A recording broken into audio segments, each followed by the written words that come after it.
Bismillahirrahmanirrahim. Assalamualaikum warahmatullahi wabarakatuh.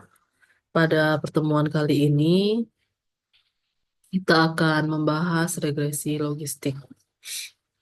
Salam sehat dan semangat selalu untuk kita semua. Selamat pagi, Ananda semua. Pada pertemuan ini, Ibu bahas regresi logistik namun secara ringkas saja.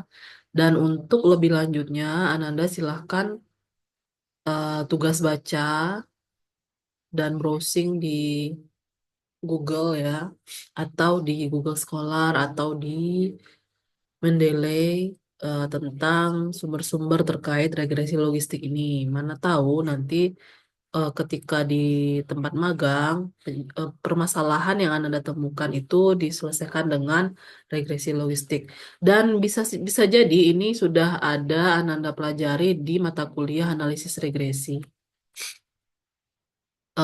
Jadi kalaupun sudah dapat, berarti kita sedikit mengulang karena untuk data yang sifatnya kualitatif itu menggunakan regresi logistik ini. Apa itu logistic regression atau regresi logistik, kemudian apa itu jenis-jenis dari regresi logistik, kemudian eh, ada contoh untuk regresi logistik biner, itu bisa Ananda baca nanti, Ibu berikan tugas baca untuk contoh ini ya. Dan untuk contoh regresi logistik biner itu nggak perlu Ananda catat. Yang tugas sebagai tugas Ananda adalah yang di dalam video ini saja. Kan ada tugas catatan ya yang untuk Ibu cek besok Senin. Oke, kita lanjut. Bermula dari analisis hubungan kausal atau sebab akibat. Makanya kan ada Granger Causality Test ya. Analisis kausalitas Granger. Di sini nanti Ibu berikan video ya untuk yang Granger. Untuk mengetahui apakah variabel independen atau VI yang berpengaruh secara signifikan terhadap variabel dependen atau VD yang dipengaruhi. Biasa menggunakan analisis regresi saat variabel independen dan atau variabel dependen berskala nominal atau ordinal, maka tidak bisa menggunakan analisis regresi biasa, namun digunakan regresi logistik atau probit.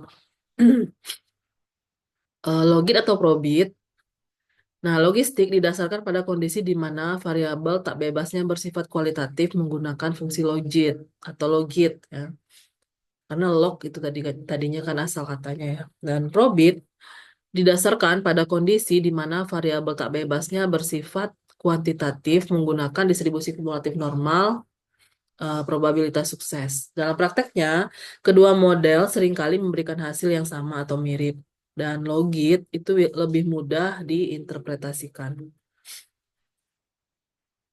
Jadi regresi logistik ini adalah suatu model matematik yang digunakan untuk mempelajari hubungan satu atau beberapa variabel independen dengan satu variabel dependen, maaf, yang bersifat kategori khususnya binary ya atau biner.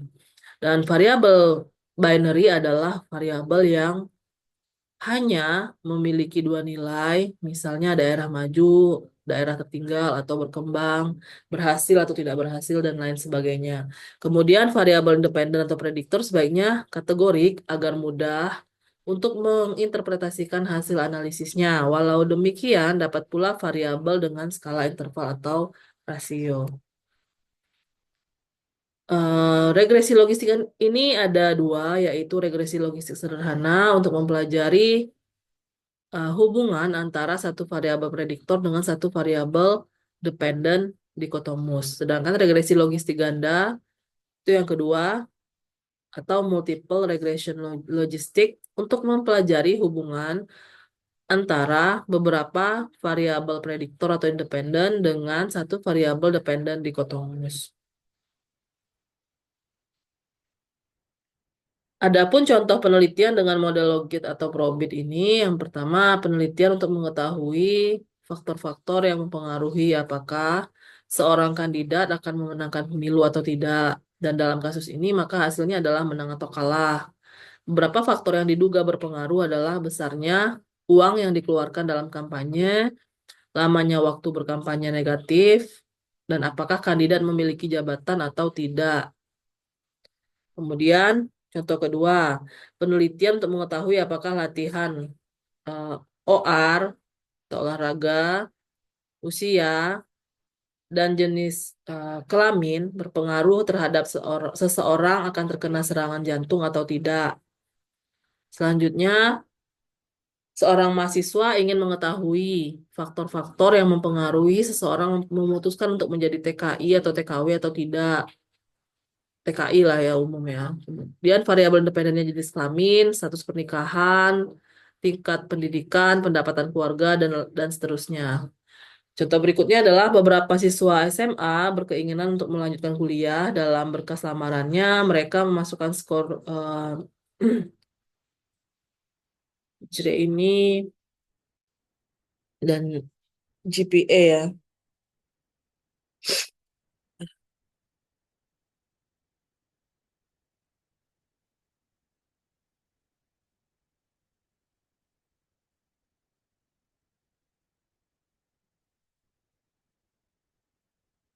Jadi skor GRE ini terdiri dari tiga bagian dengan skala yang berbeda, verbal reasoning dan quantitative reasoning, analytical writing, dan skor total untuk mungkin dicapai adalah 340 untuk verbal reasoning dan quantitative reasoning. Dan skor analytical writing ditambahkan secara terpisah.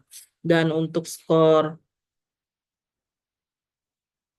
nah, interpretasi skor GRE ini di atas rata-rata misalnya 160 plus untuk verbal reasoning dan quantitative reasoning dianggap baik dan kompetitif untuk banyak program pasca sarjana. Kemudian skor di atas 165, 170. Jadi yang digunakan kategorikalnya ya. Untuk verbal reasoning dan quantitative reasoning serta 4,5 untuk analytical writing dianggap sangat kompetitif untuk program pasca sarjana. Percentile score juga penting untuk memahami bagaimana skor dibandingkan dengan peserta tes lain. Contoh, seorang kandidat yang memiliki skor 162 pada verbal reasoning, 165 pada quantitative reasoning, dan 4 pada analytical writing dianggap memiliki skor yang baik dan memiliki peluang untuk diterima di banyak program. Kemudian kandidat dengan skor 158 pada verbal reasoning, 168 pada quantitative reasoning, dan 5 pada analytical writing memiliki skor yang sangat kompetitif dan memiliki peluang besar untuk diterima di semua program pasca sarjana. Jadi untuk yang digunakan adalah kategorikalnya. Kemudian untuk skor GPA-nya,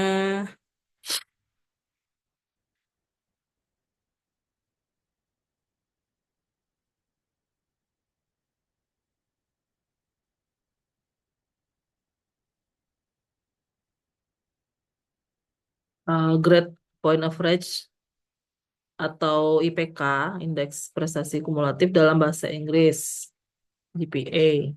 Ini adalah ukuran numerik yang menunjukkan rata-rata nilai yang diperoleh seorang mahasiswa selama studinya yang dihitung berdasarkan huruf A, B, C. Nah, ini kan yang diambil itu kalau misalkan siswa SMA berarti kategorinya kita. Nah, yang diambil itu bisa jadi adalah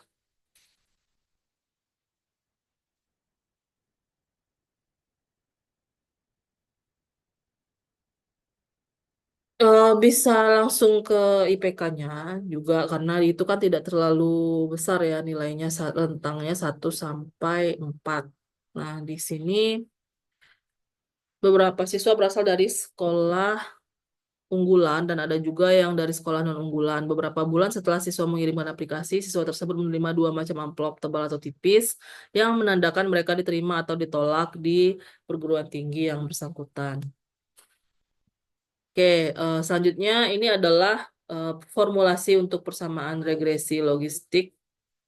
Len P topi per 1 min P topi sama dengan B0 plus B1X, di mana len adalah logaritma natural, B0 plus B1X adalah persamaan yang biasa dikenal dalam OLS, ordinary least square, sedangkan P topi merupakan probabilitas logistik yang didapat rumus probabilitas regresi logistiknya sebagai berikut. P topi sama dengan IXP B0 plus B1X per 1 plus IXP B0 plus B1X sama dengan E pangkat B0 plus B1X per 1 plus E pangkat B0 plus B1X, di mana IXP atau ditulis E adalah fungsi eksponen dan perlu diingat bahwa eksponen merupakan kebalikan dari logaritma natural atau ln, sedangkan logaritma natural adalah bentuk logaritma namun dengan nilai konstanta 2,718188182849 atau biasa dibulatkan menjadi 2,72. Dan multiple logistic regression atau model regresi ganda logistik ini dirumuskan dengan ln P per 1 min P sama dengan A plus B1X1 plus B2X2 plus bla bla bla sampai dengan plus BKXK. Dengan ln P per 1 min P sama dengan log odd atau logit logaritma natural dari odds. Odds adalah rasio probabilitas suatu peristiwa untuk terjadi dan probabilitas suatu peristiwa untuk tidak terjadi. A adalah konstanta atau intercept, B1, B2 sampai dengan BK itu adalah koefisien regresi variabel prediktor atau slope. Kemudian X1, X2, XK variabel prediktor yang pengaruhnya akan diteliti. P adalah probabilitas untuk terjadinya peristiwa dari variabel dependen yang dikotomus.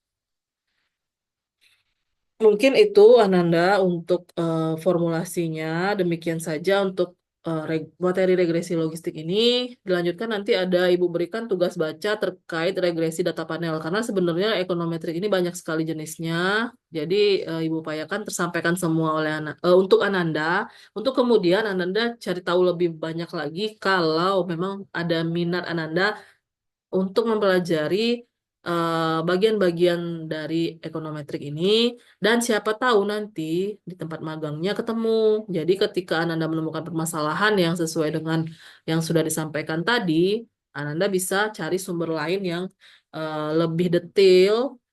Ini sebagai anggap saja sebagai batu loncatan lah ya, misalkan materi yang telah Ibu berikan juga selama yang sebelum-sebelum ini juga Ibu berikan dalam yang sifatnya sederhana atau simpel yang ringkas ya. Dan Ananda tinggal nanti itu mencari tahu lebih dalam lagi, menggali lagi, terutama jika memang menemukan permasalahan yang sesuai dengan yang sudah Ibu sampaikan. Mungkin demikian saja presentasi kali ini, pada pertemuan kali ini. Silahkan diringkas dan sampai ketemu di pertemuan offline untuk Ibu cek catatannya nanti. Demikian, mohon maaf jika terdapat hal-hal yang kurang berkenan. Selamat pagi, Assalamualaikum warahmatullahi wabarakatuh.